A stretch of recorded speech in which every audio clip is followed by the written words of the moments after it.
आपल्या विविध मागण्यांसाठी अमरावती जिल्ह्यातील अंगणवाडी सेविकांनी अमरावती जिल्हाधिकारी कार्यालयावर जर आपण पाहिलं तर मोठा मोर्चा काढलेला आहे। जेल भरो आंदोलन या ठिकाणी केलं जाणार आपण दृश्यांमध्ये बघू शकतो। या ठिकाणी अमरावती जिल्ह्यातून मोठ्या प्रमाणावर जर आपण पाहिलं तर अंगणवाडी सेविका या ठिकाणी दाखल झालेले आहेत। वेगवेगळ्या त्यांच्या मागण्या आहेत। मानधन वाढ असेल, त्यानंतर कामावर जे आहे ते कायमस्वरूपी रुजू करा, सरकारी कर्मचाऱ्याचा दर्जा द्यावा, यासह विविध मागण्या जर आपण पाहिलं तर संपूर्ण या अंगणवाडी सेविकांचा आणि त्यासाठी आंदोलन या ठिकाणी जर आपण पाहिलं तर सुरू आहेत। काय मागण्या आहेत, आंदोलन केलं जात आहे, मोर्चा काढलेला आहे? हमारी मांगनी है कि हम 30 और 35 साल हो रहे हैं, अभी तक हम मानधन पर है। अरे ये सरकार को होश में नहीं आ रहा है कि हम 8 घंटे काम कर रहे हैं, शाम हो रही है हमको घर जाने के लिए, मानधन पर है हमको। अरे मानधन नहीं होना हमको, हमें वेतन दो वेतन। कल में हम रिटायर्ड हो जाएंगे तो हमको पेंशन चाहिए ना, कौन पालेगा हमको? बाल बच्चे हमको लात मार के हकाल देते हैं और वृद्धाश्रम बढ़ा रहे हैं।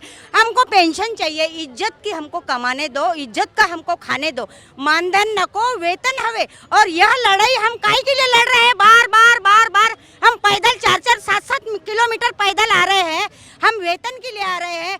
हम सरकार से हमारा नम्र निवेदन है कि हमको पेंशन लागू करो, मानधन नहीं। हम कोई भिखारी नहीं है, हमको मानधन दे रहे।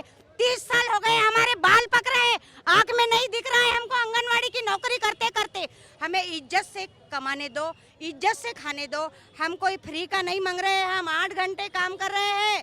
हमें वेतन चाहिए, पेंशन चाहिए, हमारा हक हमें चाहिए। यही हम सरकार से निवेदन करते हैं और हमारी मांगनी पूरी करो। हमारा यही जिम्मेदारी है, यही हक है हमारा। अरे आवाज दो। आपल्यासोबत आणखी काही महिला आहेत, काय सांगणार? तुम्ही झेंडा घेऊन फिरतायत आंदोलनामध्ये, काय प्रमुख मागण्या आहेत तुमच्या महिला अंगणवाडी सेविका?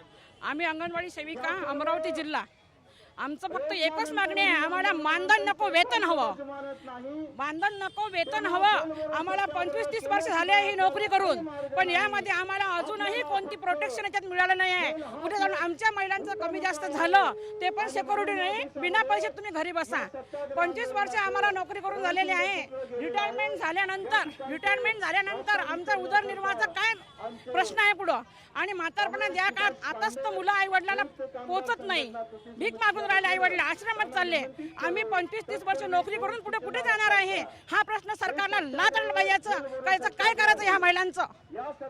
गेल्या 25 वर्षापासून जर पाहिलं तर आम्ही अंगणवाडी सेविका म्हणून काम करतोय, सेवा देतो, परंतु तुटपुंज जे आहे ते संपूर्ण मानधन या ठिकाणी आम्हाला दिलं जातं। त्यामुळं आम्हाला कायम नोकरीवर द्यावं आणि आम्हाला पगार द्यावी, मानधन नकोय, वेतन हवं। या प्रमुख मागणीसाठी जर आपण पाहिलं तर या ठिकाणी अंगणवाडी सेविकांनी मोर्चा आणलेला आहे। उतरत्या काळामध्ये जर आपण पाहिलं तर रिटायरमेंट झाल्यानंतर आम्हाला पेन्शन हवं, ही प्रमुख मागणी जी आहे ती संपूर्ण या अंगणवाडी सेविकांची आहे। कॅमेरामॅन निकेत दातोंडेसह मी स्वप्नील उमाप, TV9 मराठी, अमरावती।